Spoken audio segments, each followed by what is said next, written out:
Para imam klater dan diakon Keuskupan Agung Palembang sebanyak kurang lebih 50 orang menjalankan live-in di kuasi paroki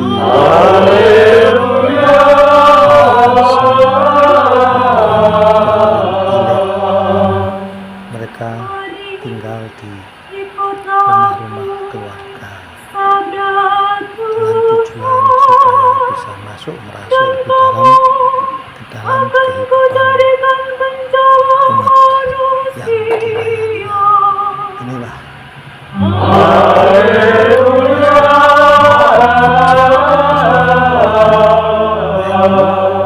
Yohanes Kristianto PN. Mari kita dengarkan sejenak. Live-in dilaksanakan pada hari Selasa sampai Kamis, yaitu 12 Inilah Injil suci menurut Markus. Dimuliakanlah Tuhan.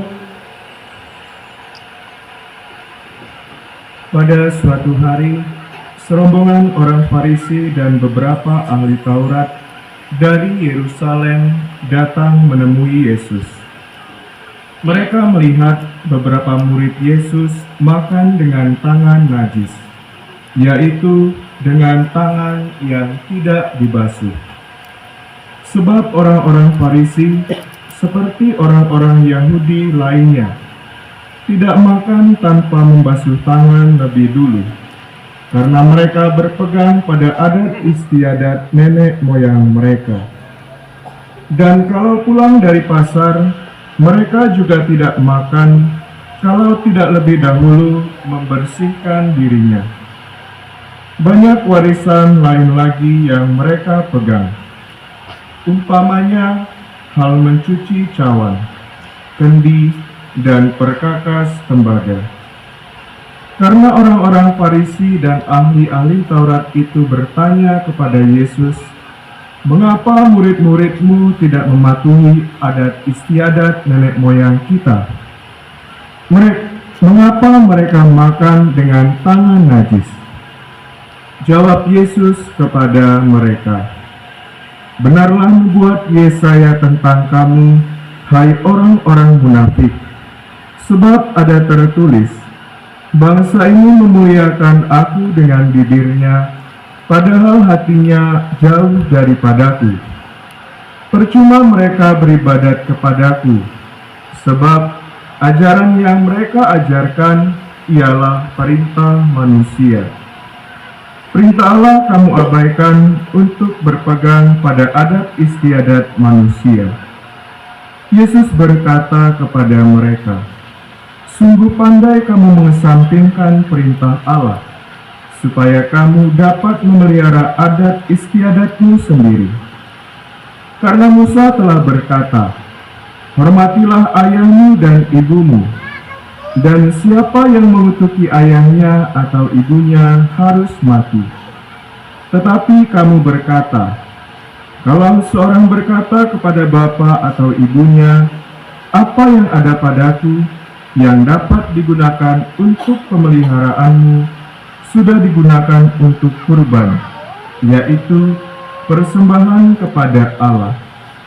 Maka kamu membiarkan dia untuk tidak lagi berbuat sesuatu pun bagi bapa atau ibunya. Dengan demikian sabda Allah kamu nyatakan tidak berlaku demi adat istiadat yang kamu ikuti itu. Dan banyak hal lain seperti itu yang kamu lakukan." Demikianlah sabda Tuhan. Terpujilah Kristus.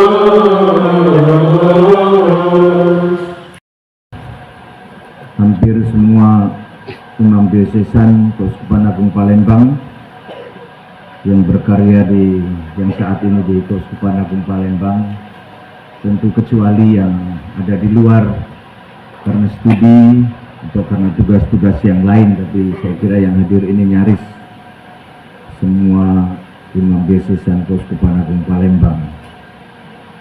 Siapa yang belum pernah ke atau baru pertama kali ke Binakarsa? Para Romo? Oh, hanya Romo Sutino sendiri ya. Ada 2 diakon yang baru ditahbiskan beberapa waktu yang lalu, tanggal 25 Januari. Ada Romo Frido, Romo Frido FCY, mewakili pastor daripada paroki. Ada para suster yang mewakili biarawati. Ada para frater, ada keluarga-keluarga Kristiani, ada orang muda, ada anak-anak. Saya kira ini miniatur gereja pada sore hari ini ada di tempat kita ini. Lengkap. Bapak Uskup tidak bisa hadir, seyogyanya hadir, sudah terdaftar tapi tidak bisa hadir karena sesuatu yang juga urgent. Saudara-saudari yang kekasih, saya sudah beberapa kali hadir di Binakarsa ini. Mulai dari persiapan menjadi kuasi paroki, mengumpulkan tokoh-tokoh umat untuk mempersiapkan langkah-langkah menjadi kuasi paroki. Waktu itu pastorannya masih berantakan karena masih gedung yang lama. Kemudian pada waktu penetapan sebagai kuasi paroki,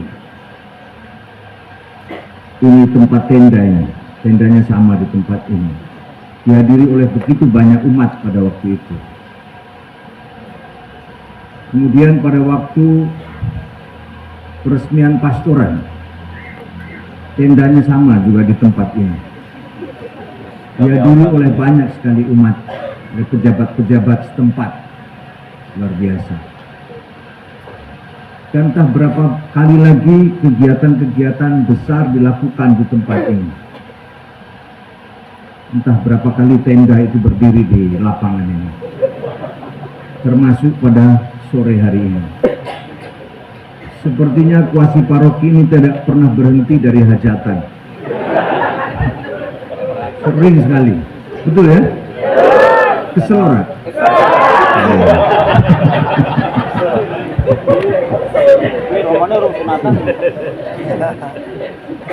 Ya, pasti juga melelahkan secara fisik, tapi mudah-mudahan tetap menggambarkan antusias dan semangat umat yang baru dihimpun dalam sebuah persekutuan yang disebut kuasi paroki Yohanes Paulus II Binakarsa ini, yang sudah membentuk persekutuan sendiri setelah sekian waktu, sekian lama 5 stasi bergabung dengan paroki Tegalsari, 5 stasi bergabung dengan paroki Santa Maria Tak Bernoda Tegalrejo, lalu sekarang sudah menjadi kuasi paroki.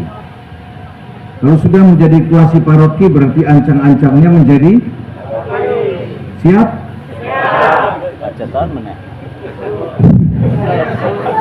Jadi kesel, ya.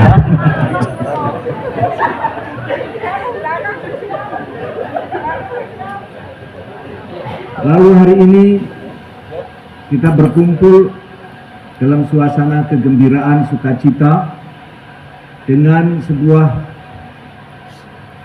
judul kegiatan bersama Unio Palembang, kokohkan semangat KBG, Live In, para Romo Unio Keuskupan Agung Palembang. Kegiatan Live In mau dimaknai sebagai sebuah kegiatan yang bagi para imam diosesan atau bagi para diosesan semakin mempertegas jati diri keperojoannya. Saya kira itu menjadi penting bagi para imam, frater, diakon, diosesan kegiatan Live In ini menjadi kesempatan untuk mempertegas jati diri keprojoannya sebagai diosesan, mengakar di keuskupan. Kegiatan ini sudah dilakukan banyak kali dan kita berharap tetap menjadi kegiatan yang ditradisikan. 3 bulan sekali kita mengadakan pertemuan-pertemuan model-model live-in seperti ini. Kita pernah di mana, Bengkulu, kita pernah di Batu Marta, pernah di Simpang Rambutan, pernah di BK 9 dan beberapa tempat yang lain. Dan pada tahun ini di bulan Februari kita berada di Kuasi Paroki Binakarsa ini. Maka sekali lagi bagi para imam, ini kesempatan bagi kita untuk mengakar lebih dalam lagi di Diocese Keuskupan Agung Palembang, mempertegas jati diri keprojoan kita, acur ajer melebur bersama dengan umat, mengalami langsung dinamika umat. Bagi yang belum pernah ke tempat ini, tentu menjadi kesempatan untuk merasa bahwa ini juga adalah bagian dari Keuskupan Agung Palembang. Sekarang Romo Manik yang bertugas di tempat ini, entah tahun-tahun berikutnya siapa lagi, kita tidak tahu. Tapi yang jelas ini bagian dari karya perutusan yang dipercayakan oleh Bapak Uskup tentu saja kepada para imam. Kita tidak hendak menyia-nyiakan kesempatan kita yang sangat singkat ini. Hanya 1 hari full. Mohon berkat bagi para imam dengan tugas-tugasnya yang khas. Lalu yang ketiga, saya kira kegiatan Live In ini juga kesempatan untuk promosi panggilan. Sudah ada berapa imam yang dihasilkan oleh kuasi paroki ini? Yang belum lama misa perdana itu gimana? Tasik ya? Ada 1. Susternya sudah ada dari sini? Sudah ada. Fraternya ada? Yang sedang dalam pendidikan? Calonnya banyak ya? Calon. Masih anak-anak itu. Banyak sekali. Saya kira ini kesempatan untuk menumbuh kembangkan benih-benih panggilan dalam diri anak-anak kita. Entah menjadi imam, biarawan, biarawati. Saya kira ini bagian dari sesuatu yang bisa diperoleh dari kegiatan Live In ini. Kesempatan yang sangat berharga. Siapa tahu setelah proses Live In nanti, tahun berikutnya ada banyak yang masuk seminari, ada banyak yang masuk ke suster atau ke biarawan, biarawati. Jadi benih panggilan itu semakin bertumbuh dan berkembang di tempat ini. Saudara-saudari, kegiatan memang singkat, tapi mudah-mudahan kita semua bisa memetik makna di balik pertemuan dan perjumpaan kita. Semoga Tuhan selalu memberkati kita. Amin.